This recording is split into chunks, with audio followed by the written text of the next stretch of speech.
居然误射飞弹。好，在早上8点的10分呢，海军金江舰在左营军港执行操演验收的时候，竟然误射配备了雄3飞弹，落点在澎湖东南方外海。巧合的是，在当地呢有渔船爆炸，是不是就是雄3飞弹所导致的呢？还需要再调查。而海军方面表示，这是人员操作失误，目前已经派出直升机和巡逻舰到落点的海域搜查残骸。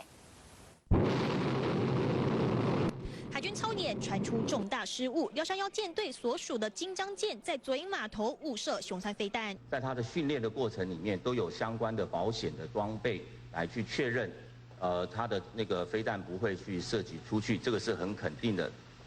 那有关在这个人员操作上面，绝对是我们这一次所认为它最大的噪音在这里。上午8点10分，金江舰执行甲类操演验收，海军士兵不小心把雄3飞弹发射到澎湖东南方，射程300公里。由于是预设的目标位置，落点在海上。我们海军已经检派了 S 拐洞 C 直升机，它已经沿着它目前的飞行路径抵达了现在的那个飞弹最后可能的。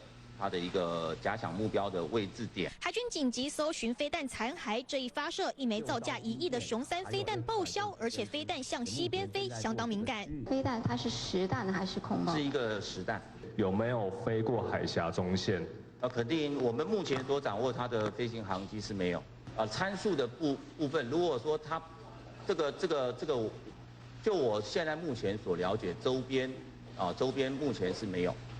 按照正常飞弹发射程序，舰长下令由武器官控制流程，经过指示后由射手按下按钮发射，而且是有盖子的。这次误射状况匪夷所思。目前参谋总长严德发南下左营彻查，还传出飞弹落点有渔船爆炸，导致人员伤亡，是否和雄3误射有关系？等待军方理清真相。记者张凯亮、李义璇 ，SNU 小组台北报道。